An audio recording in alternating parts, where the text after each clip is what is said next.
Fokuskan panggilanmu guys.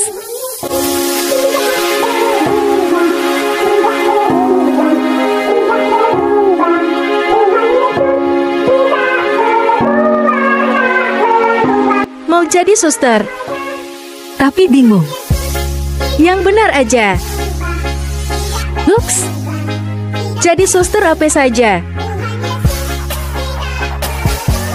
apa saja tahap-tahapannya? Jadi suster OP, saya jadi penasaran. Ayo kita simak video ini guys. Adapun tahap-tahap masa pembinaan. Yang pertama, tahap aspiran. Merupakan masa di mana para aspiran masuk dalam tahap paling dini dan mulai diperkenalkan dengan kehidupan membiara.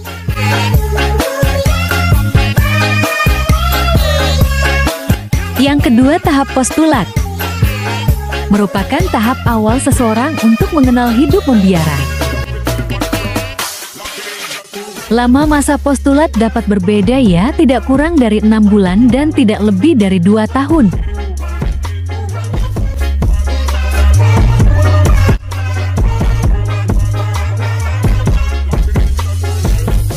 Yang ketiga, tahap novisiat. Tahap novisiat berlangsung selama 2 tahun di Rumah Formasi Bajiro, Yogyakarta. Tahap novisiat merupakan tahap formasi bagi novis untuk menjalani hidup panggilannya dalam kongregasi suster OP.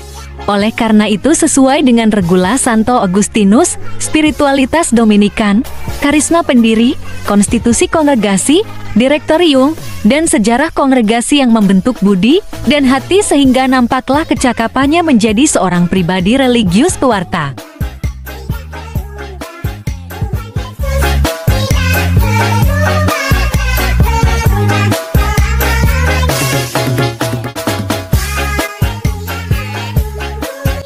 Tujuan masa novisiat adalah menyiapkan para novis agar menjadi pribadi yang bebas untuk menanggapi panggilan Allah, Sang Kebenaran, menjadi saudari dalam kongregasi, dan siap sedia mewujudkan misi visi serta tujuan kongregasi. Pada masa novisiat, para novis dibimbing dan dibina menjadi seorang religius pewarta yang memiliki sikap kontemplatif, mencintai keheningan batin, silensium, dan mengalami kebersatuan dengan Kristus.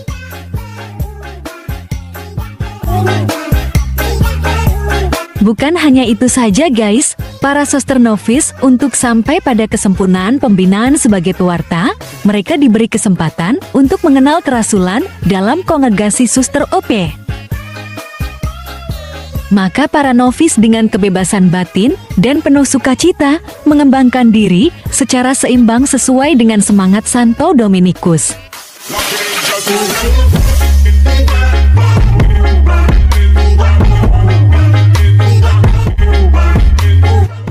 Tentunya tidak terlepas dari arahan para pembimbing ya guys, terkhususnya peran Roh Kudus dalam panggilan para novis sehingga mereka bisa setia akan rahmat panggilan ilahi. Wah, ternyata segitu ya proses menjadi novis. Kalau seperti itu mah saya mau. Tapi gak hanya itu saja teman-teman, lebih kerennya lagi. Ternyata, para novis setelah selesai masa novis, mereka dapat mengajukan permohonan untuk mengikrarkan kaul sementara untuk jangka waktu 1 tahun kepada pemimpin kongregasi, tentunya disertai refleksi ya guys. Nah teman-teman, tahap ini sering juga disebut sebagai tahap juniorat. Tahap ini akan dijalani oleh para suster sekurang-kurangnya 6 tahun dan paling lama 9 tahun dan kemudian dapat mengajukan permohonan pada pemimpin kongregasi untuk bisa kaul kekal.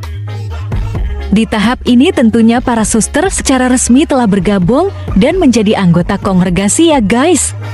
Maka dalam tahap ini, para suster akan menghidupi 5 unsur hidup Dominikan yakni hidup bersama, hidup doa dan liturgi, hidup studi, kaul-kaul, dan disiplin aturan hidup membiara. Nah itu beberapa tahap-tahap yang bisa saya bagikan ya teman-teman. Masih ada tahap mediorat dan seniorat loh, tapi gak bisa saya jelaskan satu persatu.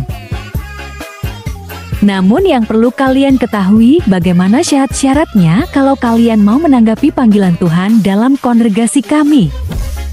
Yang pertama, Pemudik Katolik berusia 17-30 tahun. Bila berusia lebih dari itu silahkan hubungi kontak kami. Kemudian sehat jasmani dan rohani. Telah dibaptis secara Katolik minimal 2 tahun. Lalu minimal lulus SMA atau SMK sederajat dan tentunya bersedia mengikuti proses pembinaan. Nah nih guys, penasaran juga kan?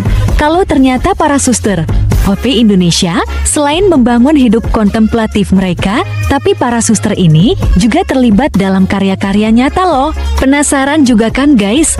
Apa saja pelayanan-pelayanan para suster dan di mana saja si para suster berkarya? Yuk kita simak. Ternyata suster-suster Santo Dominikus Indonesia ini hadir dan tersebar di beberapa keuskupan loh. Coba kalian tebak di mana ya? Yah, tepat sekali jawaban kalian. Ternyata ada di Keuskupan Agung Jakarta, Keuskupan Agung Semarang, Keuskupan Agung Pontianak, Keuskupan Purwokerto, Keuskupan Larantuka, Keuskupan Bandung, dan Keuskupan Surabaya. Adapun pelayanan-pelayanan para suster dalam bidang pendidikan mulai dari taman kanak-kanak, SD, SMP, dan SMA. Berikutnya berkarya dalam bidang kesehatan seperti klinik dan rumah sakit. Nah, tapi bukan hanya itu saja guys.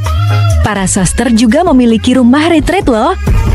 Dan yang terakhir bekerja sama dengan karya-karya sosial lainnya sesuai dengan kebutuhan gereja dan masyarakat. Nah, sekarang kita sudah di penghujung video ini loh guys.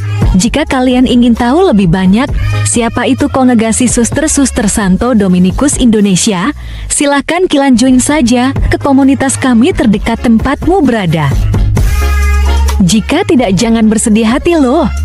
Kan para suster juga punya jejaring sosial loh. Kalian bisa kontak lewat beberapa website di bawah ini.